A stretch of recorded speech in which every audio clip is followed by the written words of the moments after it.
Hey guys, I'm just going to take you for a quick tour of our property. It's a little over 5 acres.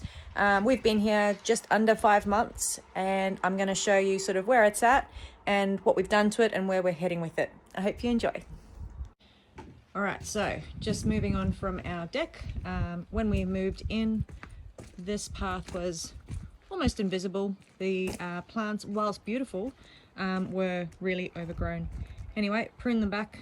They're looking lovely. Kangaroo paws have been heavily pruned back. I was going to prune them right down to the ground. Don't think I need to. Just giving them some fert. Ready to reflower. This is my veggie patch, which I've done another video on already.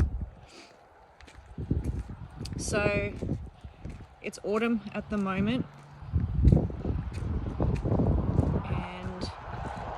Giving a bit of a guided tour as to where this is at. This garden, whilst well established, I still want to put a whole heap of different plants in. There's actually a lot of weedy plants like the flax, which I'm debating whether or not to get rid of. I am currently converting this old chicken coop into a veggie patch. You see a lot of junk on the bottom. That's just green scraps that I'm using just to kind of improve the soil a bit. This is one of our paddocks. This is my favorite paddock actually. Got a big dam down the bottom.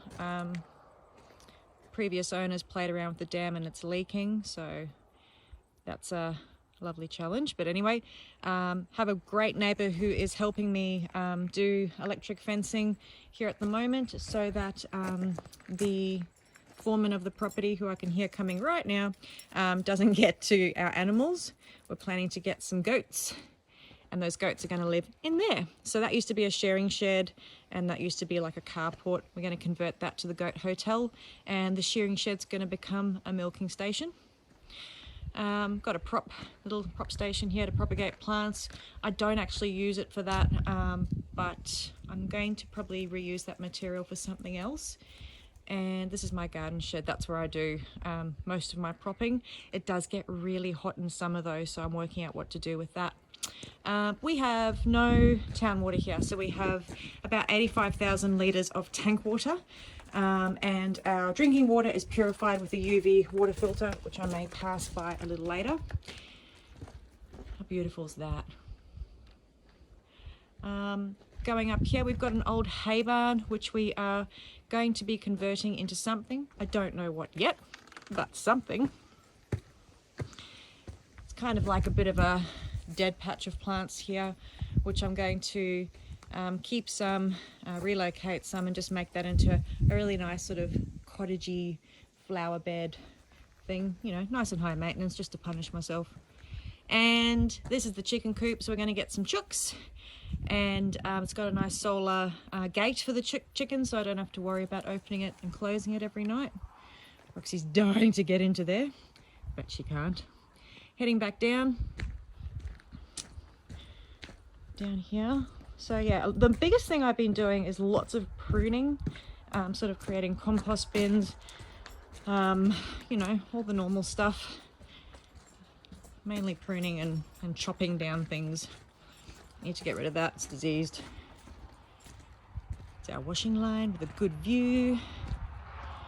It's my one of my overflowing compost bays. Garden shed, tool shed for all my garden tools, even though I've got that too. Another water tank.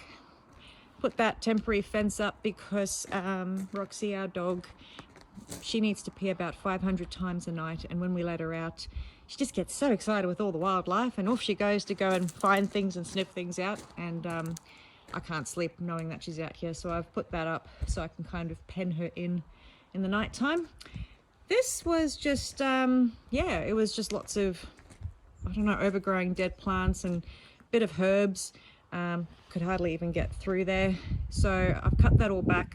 What's grown is just self-seeded. I'm going to get rid of this chicken wire and maybe put a proper herb garden in or something else, not sure. Don't get me started on that vine on that tank. It's a stupid vine, stupid place to put it. these tree ferns have been shredded by the most beautiful birds, so I don't mind. I love birds.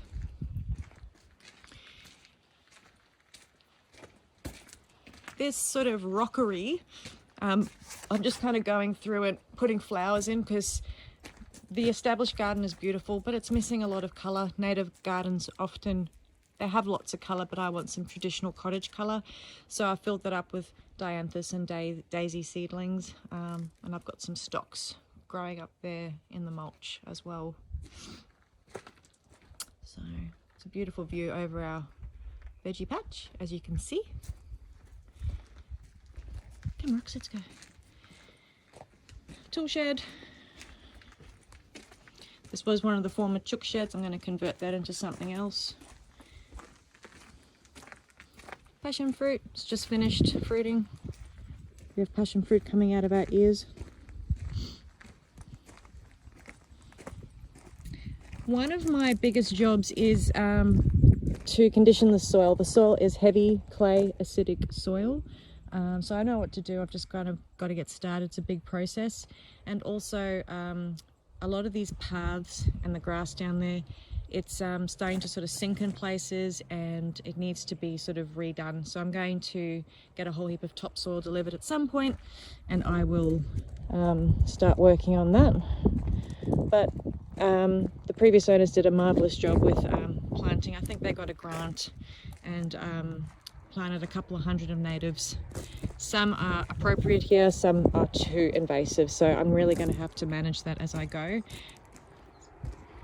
I'm just going to give you a quick idea of what's here.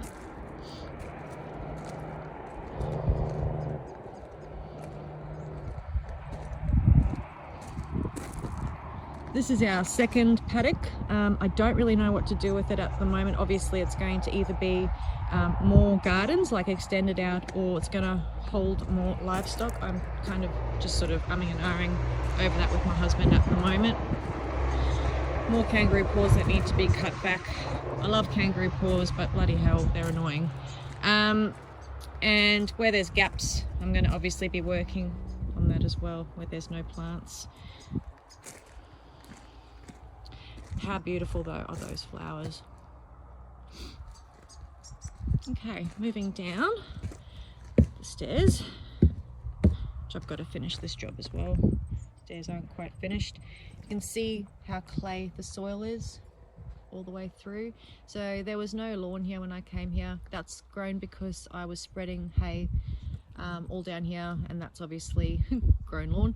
And I've also been mowing all my scraps down here that I cut off that aren't diseased, and that's really helping to keep the soil nice and conditioned, and adding some good stuff into there. This is just like a blank canvas for me to play with. Can plant whatever I want. Got really unusual colors, which I love, all the way through, and everything's just starting to flower now. So it's a garden that, you know, comes alive in autumn and winter, which is so nice. And then in spring and summer, that's when my cottage garden's going to come to life. Good example, I haven't pruned as much here of what it was like everywhere, except you actually couldn't even walk through. This little area we're going to make into like a fire pit place, and build sort of an organic stone bench. And I'm not friends with that pond. We have so many beautiful frogs here on this property, but we also have so many not so beautiful snakes, and yeah, I'm scared of them.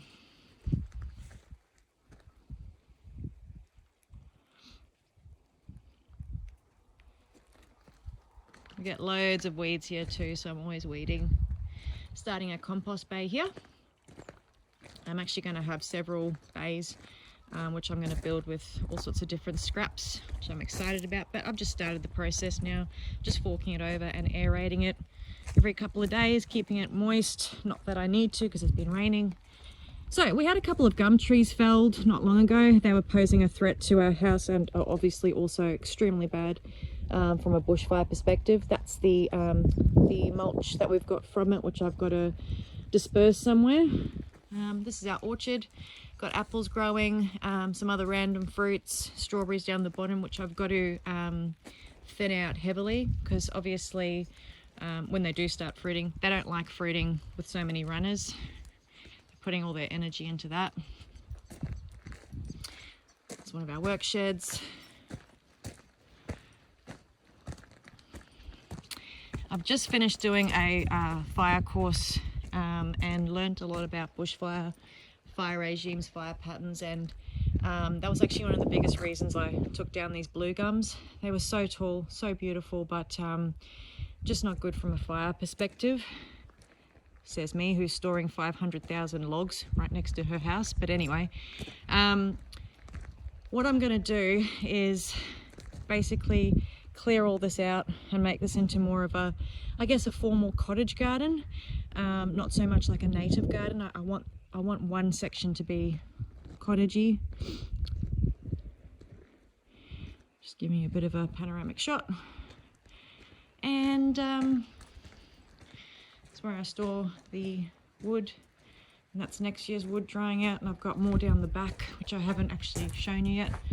This is where I grow all my seedlings, and I need a bigger table, but I've got a lot growing there at the moment. I think that's about it actually. We live in a beautiful spot, lots of work, but we love it. I hope you enjoyed that.